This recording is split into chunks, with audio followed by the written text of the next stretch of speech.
एक बार फिर से आपका स्वागत है आपके अपने YouTube चैनल हक आपका। तो फ्रेंड, जैसे कि आप सब जानते हैं, आपकी यूपी टेट 2026 के लिए प्रैक्टिस सेट की सीरीज आपकी जारी है। और अगर आप फर्स्ट टाइम चैनल पर आए हैं तो चैनल सब्सक्राइब जरूर करेंगे, या आपने अभी तक चैनल सब्सक्राइब नहीं किया है तो चैनल सब्सक्राइब करेंगे।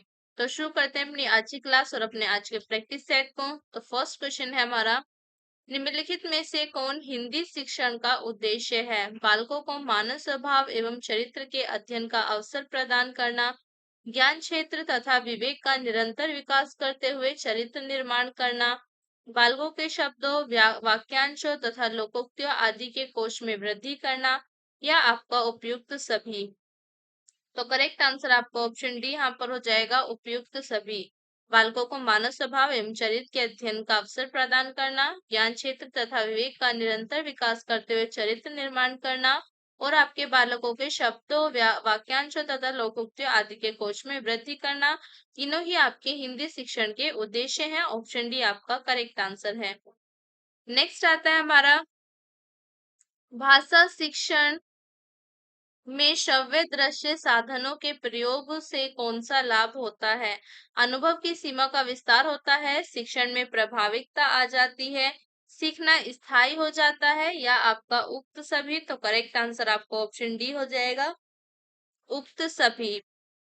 भाषा में आपके श्रव्य दृश्य साधनों के प्रयोग करने से अनुभव की सीमा का विस्तार होता है, शिक्षण में प्रभाविकता आ जाती है और सीखना स्थायी हो जाता है। तो ऑप्शन डी आपका यहाँ पर करेक्ट हो जाएगा।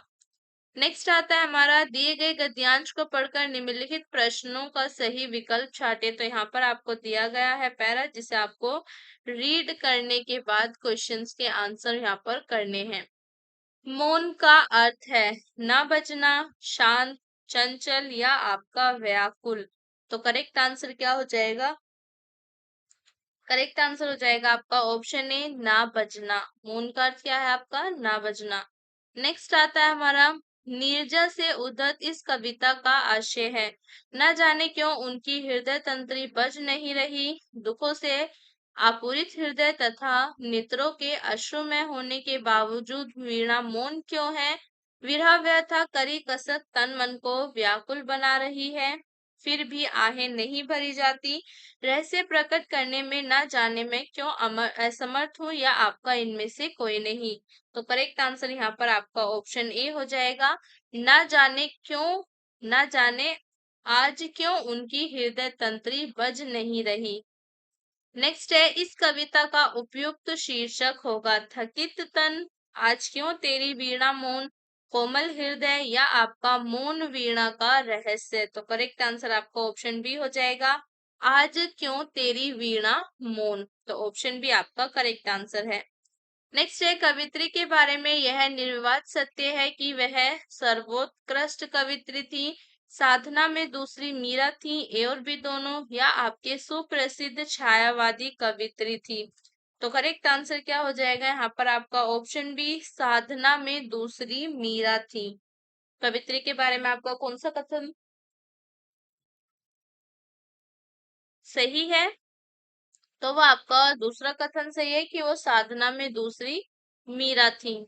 नेक्स्ट है हमारा, भाव व्यंजना की दृष्टि से यह कविता दुर्बोध रचना है, श्रेष्ठ रचनाओं में से एक है, आरंभिक रचना है, या आपका प्रकृति चित्रण की दृष्टि से बेजोड़ है। तो करेक्ट आंसर आपका यहाँ पर हो जाएगा ऑप्शन बी, श्रेष्ठ रचनाओं में से एक है। नेक्स्ट आता है हमारा, देवनागरी लिपि का विकास किस लिपि से हुआ है? आपकी फारसी लिपि से, ब्राह्मी से, मराठी से, या खरोष्टी से। तो करेक्ट आंसर आपको ऑप्शन बी हो जाएगा, ब्राह्मी से। देवनागरी लिपि का विकास किस लिपि से हुआ है? ब्राह्मी से हुआ है। करेक्ट आंसर आपको ऑप्शन बी हो जाएगा। नेक्स्ट आता है हमारा, इनमें से द्विगुण व्यंजन है छ, ड, च, या आपका या। तो करेक्ट आंसर क्या हो जाएगा यहाँ पर आपका? ऑप्शन ए, सॉरी, आपका ऑप्शन बी करेक्ट आंसर है। ड जो है ये आपका द्विगुण व्यंजन है। ऑप्शन बी आपका करेक्ट आंसर है। नेक्स्ट आता है हमारा, जिस वर्ण के उच्चारण में दूसरे वर्ण की सहायता नहीं ली जाती है उसे कहते हैं स्वर, व्यंजन, उत्थित या आपका दीर्घ। तो करेक्ट आंसर क्या हो जाएगा आपका ऑप्शन ए स्वर कहते हैं। जिस वर्ण के उच्चारण में दूसरे वर्ण की सहायता नहीं ली जाती उन्हें स्वर कहते हैं। ऑप्शन ए आपका करेक्ट आंसर है। नेक्स्ट आता है सदैव में कौन सी संधि प्रयुक्त होगी? दीर्घ स्वर संधि, गुण स्वर संधि, वृद्धि स्वर संधि या आपका यण स्वर संधि। तो करेक्ट आंसर आपको ऑप्शन सी हो जाएगा, वृद्धि स्वर संधि। सदैव में आपकी कौन सी संधि होगी? वृद्धि स्वर संधि। ऑप्शन सी यहाँ पर आपका करेक्ट आंसर है। नेक्स्ट आता है हमारा निराशा का संधि विच्छेद क्या है? निआशा, निराशा, निराशा, निराशा। तो करेक्ट आंसर यहाँ पर आपका करेक्ट आंसर क्या हो जाएगा यहाँ पर आपका ऑप्शन ए निआशा। निराशा का संधि विच्छेद आपका ये हो जाएगा। ऑप्शन ए यहाँ पर आपका करेक्ट आंसर है। नेक्स्ट आता है हमारा व्याकरण की दृष्टि से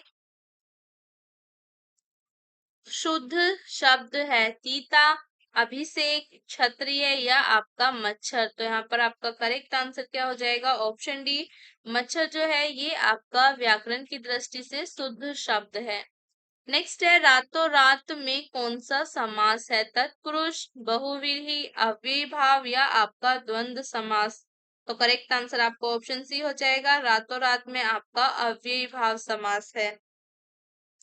नेक्स्ट आता है हमारा पंचतंत्र पद में कौन सा समास है? द्विगु समास, बहुव्रीहि समास, कर्मधारय समास या आपका तत्पुरुष समास। तो करेक्ट आंसर आपको ऑप्शन ए यहाँ पर हो जाएगा, द्विगु समास। पंचतंत्र में आपका कैसा समास है? द्विगु समास है। ऑप्शन ए यहाँ पर आपका करेक्ट आंसर है। नेक्स्ट आता है हमारा ड का उच्चारण स्थान है तालु, दंत्य, मूर्धा या आपका कंठ। तो करेक्ट आंसर यहाँ पर आपका ऑप्शन सी हो जाएगा, ड का उच्चारण स्थान आपका मूर्धा है। ऑप्शन सी यहाँ पर आपका करेक्ट आंसर है। नेक्स्ट आता है हमारा सपरिवार में किस उपसर्ग का प्रयोग है? सु, सा, सप या आपका सप है। तो करेक्ट आंसर क्या हो जाएगा यहाँ पर आपका ऑप्शन सी सपरिवार में आपका सप जो उपसर्ग है ये आपका प्रयुक्त हुआ है। तो ऑप्शन सी यहाँ पर करेक्ट आंसर क्या होगा यहाँ पर आपका ऑप्शन बी स यहाँ पर आपका उपसर्ग है। तो ऑप्शन बी यहाँ पर आपका करेक्ट आंसर है। नेक्स्ट आता है हमारा डकैत पद में प्रत्यय होगा एत, ते, एत या आपका कैत। तो करेक्ट आंसर आपको ऑप्शन सी यहाँ पर हो जाएगा। यहाँ पर आपका प्रत्यय क्या है? एत आपका प्रत्यय है। तो ऑप्शन सी यहाँ पर आपका करेक्ट आंसर है। नेक्स्ट आता है हमारा गोभी किस भाषा का शब्द है? पुर्तगाली, तुर्की, फारसी या आपका अरबी। तो करेक्ट आंसर आपका ऑप्शन ए हो जाएगा, पुर्तगाली। गोभी किस भाषा का शब्द है? पुर्तगाली भाषा का शब्द है। तो ऑप्शन ए यहाँ पर आपका करेक्ट आंसर है। नेक्स्ट आता है हमारा इनमें से पुल्लिंग शब्द चुनिए, नाक, जीभ, मूछ या आपका नाखून। तो करेक्ट आंसर क्या हो जाएगा यहाँ पर आपका ऑप्शन डी नाखून क्या है? यहाँ पर आपका पुल्लिंग है। नाक, जीभ, मूछ ये आपकी स्त्रीलिंग है। तो करेक्ट आंसर यहाँ पर क्या हो जाएगा आपका ऑप्शन डी। नेक्स्ट आता है हमारा आपदान कारक में किसका बोध होता है? भय, लज्जा, घृणा या आपका उक्त सभी। तो करेक्ट आंसर क्या हो जाएगा आपका ऑप्शन डी आपदान कारक में आपके भय, लज्जा, घृणा और आपका इन सभी का बोध वहां पर होता है। तो ऑप्शन डी यहाँ पर आपका करेक्ट हो जाएगा। नेक्स्ट आता है हमारा अयोध्या एवं प्रयागराज में कौन सी संज्ञा है? समूहवाचक, व्यक्तिवाचक, जातिवाचक या आपकी भाववाचक। तो करेक्ट आंसर हो जाएगा आपका ऑप्शन बी व्यक्तिवाचक। अयोध्या और प्रयागराज में आपके कौन सी संज्ञा है? व्यक्तिवाचक संज्ञा है। ऑप्शन बी आपका करेक्ट आंसर है। नेक्स्ट आता है हमारा इनमें से किस वाक्य में गुणवाचक विशेषण है? कमला लंबी है, टोकरी में थोड़े फल हैं, कुसुम अधिक आलसी है, यह घर मीरा का है। तो करेक्ट आंसर आपका ऑप्शन ए यहाँ पर हो जाएगा, कमला लंबी है ये आपका गुणवाचक विशेषण है। ऑप्शन ए यहाँ पर आपका करेक्ट आंसर है। नेक्स्ट आता है हमारा इनमें से कौन सा पर्याय का युग्म गलत है? अंधकार का आपके तिमिर, संस्कार संसार का दुनिया, यमुना का आपके सुरसरी और बंदर का आपके शाखा मृग। तो करेक्ट आंसर क्या हो जाएगा यहाँ पर आपका? ऑप्शन सी, यमुना का आपके सुरसरी। ये आपका युग्म गलत है, ऑप्शन सी आपका करेक्ट आंसर है। नेक्स्ट आता है हमारा, अविर्भाव का विलोम क्या है? तिरोभाव, अभाव, भावाभाव या आपका पुरोभाव। तो करेक्ट आंसर क्या हो जाएगा यहाँ पर आपका? ऑप्शन ए, तिरोभाव। आविर्भाव का विलोम क्या है आपका? तिरोभाव है, ऑप्शन ए यहाँ पर आपका करेक्ट आंसर है।